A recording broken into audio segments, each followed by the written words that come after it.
तो हमने यहां पर लंबवत दूरी निकाली है, जो क्या निकल के आई है, BC निकल कर आई है।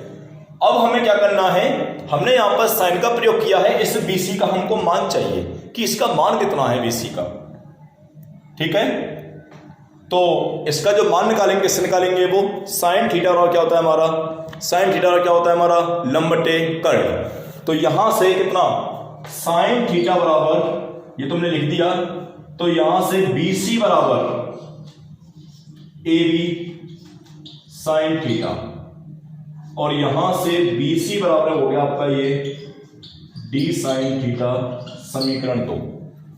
ठीक है, दोबारा देख लें इसको। ये होगा आपका त्रिभुज ABC से, तो साइन थीटा वाला होता है आपका BC बट्टे AB, यानी कि BC, और ये आपका AB लंब बट्टे कर्ण। तो मैंने दूरी क्या मानी, उसकी D मानी है ना दूरी उसकी, तो इसकी दूरी क्या हो जाएगी, बीच की D हो जाएगी। तो यहां से BC बराबर AB साइन थीटा, और BC बराबर क्या हो गया आपका D साइन थीटा। तो यहां से हमने BC का मान निकाल लिया है। अब थोड़ा इस पर आते हैं हम। तो बलागुण क्या था हमारे पास में, बलागुण किसी एक बल का परिमाण गुणा बीच की दूरी। तो यहां से बल कितना है, QE, और दूरी क्या हो गई, D साइन थीटा। ठीक है, तो इस चित्र को मैं मिटा रहा हूं 1 मिनट के लिए। तो समीकरण 1 व 2 से,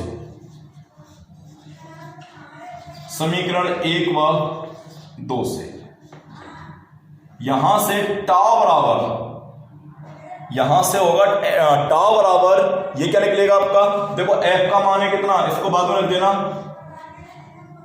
F वेक्टर इनटू कितना, D साइन थीटा। आप चाहो तो आप डायरेक्ट भी लिख सकते हैं इसको, कितना, QE D साइन थीटा, और यहां नीचे लिख देना, क्योंकि कितना, F बराबर QE, या फिर साइड में लिख दो उसको, F बराबर QE। दोबारा सुन लो एक बार। कोई विद्युत क्षेत्र है, जैसे मैंने मान लिया पूरा विद्युत क्षेत्र है ये, और यहां पर एक बलागुण इस तरह से रखा हुआ है। ठीक है, ये वाला माइनस का, ये वाला प्लस का, इस तरह से थीटा कोण पर रखा हुआ है। अब विद्युत क्षेत्र रखा है, आवेश भी है, तो यहां पर क्या लगेगा, विद्युत बल लगेगा।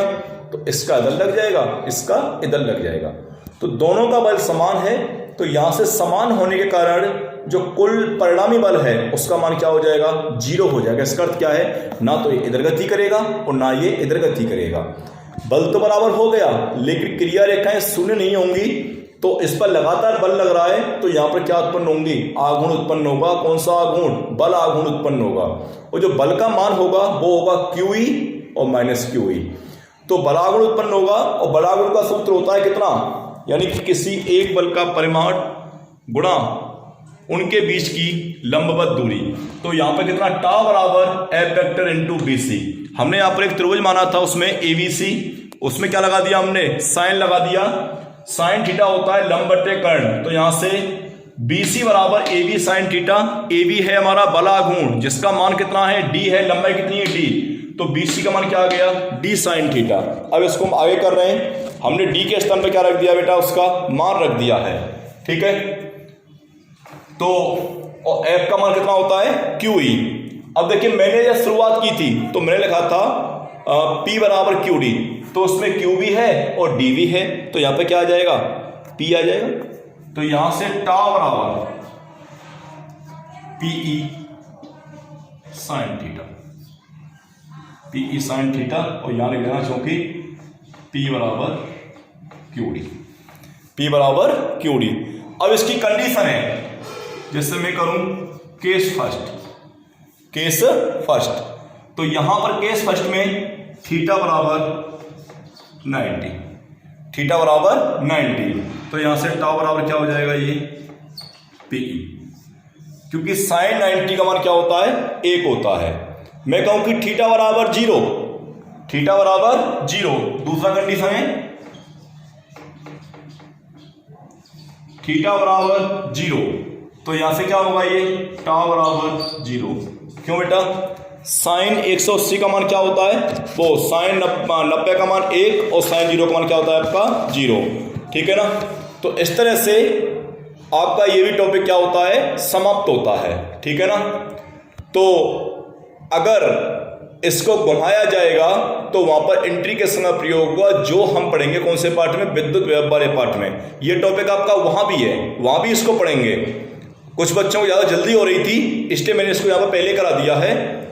ये टॉपिक आपका आगे भी आएगा अभी एक बार, लेकिन वहां यह ऊर्जा को लेके आएगा। किसको लेके आएगा, ऊर्जा को लेके, ठीक है। तो एक समान अगर कोई लंबवत रखा हुआ है, ठीक है ना, क्या रखा हुआ है, लंबवत, तो उस अवस्था में उसका मान क्या होता है, अधिकतम होता है। क्यों, थीटा का मान क्या हो जाएगा, 90 का हो जाएगा, ठीक है। तो स्थायी माना जाता है वो। अगर 180 का है तो उसका मान क्या होगा बेटा, 0, उसे क्या मानते हैं हम, अस्थायी मानते हैं, ठीक है। अगर इसका वेक्टर रूप निकाला जाए तो यहां से टाउ वेक्टर बराबर, तो इस अवस्था में ये हट जाएगा आपका साइन, ये आएगा आपका P vector cross E vector. इसकी दिशा हम पेच नियम से ज्ञात करते हैं, पेच नियम से। कौन से नियम से, पेच नियम से। तो इसके साथ में ये टॉपिक क्या होता है, समाप्त होता है।